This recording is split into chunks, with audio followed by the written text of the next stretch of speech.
বৈধ কাগজপত্র ও নিয়মিত কাজের সুযোগ না থাকায় সৌদি আরবের রিয়াদের বাথা এলাকায় খোলা আকাশের নিচে মানবেতর জীবনযাপন করছেন অসংখ্য প্রবাসী বাংলাদেশি। কাজের সন্ধানে ব্যর্থ হয়ে এবং আবাসিক হোটেল বা মেসে থাকার খরচ জোগাড় করতে না পেরে তারা বাধ্য হয়ে মসজিদের আশেপাশের ফুটপাতে রাত কাটাচ্ছেন। সৌদি আরবের রিয়াদ থেকে হারুনুর রশিদের তথ্যচিত্রে ডেস্ক রিপোর্ট। একটু ভালো থাকার আশায় বাবা মা সন্তান দেশের মানুষ ছেড়ে তরুণেরা প্রতিনিয়ত পাড়ি জমাচ্ছে মধ্যপ্রাচ্যের বিভিন্ন দেশে। শ্রমিকের একটি বড় অংশ রয়েছে সৌদি আরবে। দেশটিতে বিগত সময়ের থেকে বর্তমান পরিস্থিতি সম্পূর্ণ আলাদা।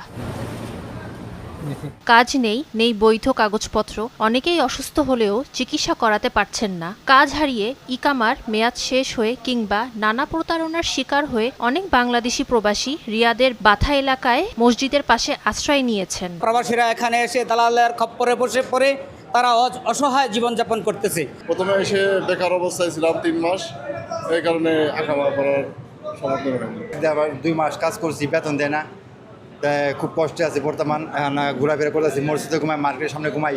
ভুক্তভোগীদের অনেকে অভিযোগ, দীর্ঘদিন ধরে তারা চরম দুর্ভোগের মধ্যে থাকলেও তাদের সমস্যার স্থায়ী সমাধানে কার্যকর কোনো উদ্যোগ দেখতে পাচ্ছেন না। ফলে দিন দিন বাড়ছে তাদের অনিশ্চয়তা। 3 থেকে 4 বছর কাজ পাইনি, এলোমেলো ঘুরে বেড়াই, এই সেই করি। তারপরে 7 বছর পরে বাড়ি যাব।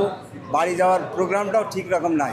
সৌদির যত প্রবাসীরা আছে অনেক কষ্ট আছে, আর দেশেও যাইতে পারে না, এই দেশে থাকতে পারে না, পুরো বিপদে আছে। কোথাও কোনো কাজ কাম নাই, খাওয়ার জায়গা নাই, থাকার জায়গা নাই, রোডে ঘাটে পড়ে আছেন, এক সাজ না খেয়ে না দেয়ে।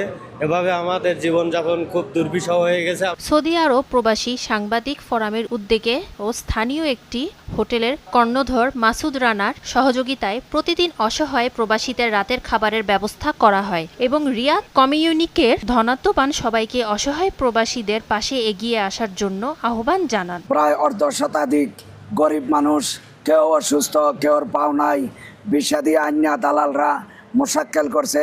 বাংলাদেশ এম্বাসির কাছে আকুল আবেদন থাকবে, আপনারা এদের খোঁজ খবর নেন। বাতা বাজার বা তার আশেপাশে যারা আছেন বিত্তশালী, আপনারা সবাই আসেন, এদেরকে একবেলা খাওয়ার, এদের পাশে দাঁড়ান। নানা কারণে বিপদে পড়া এসব প্রবাসী জন্য দ্রুত সমন্বিত উদ্যোগ না নিলে মানবিক সংকট আরও গভীর হতে পারে। Channel 9 news desk.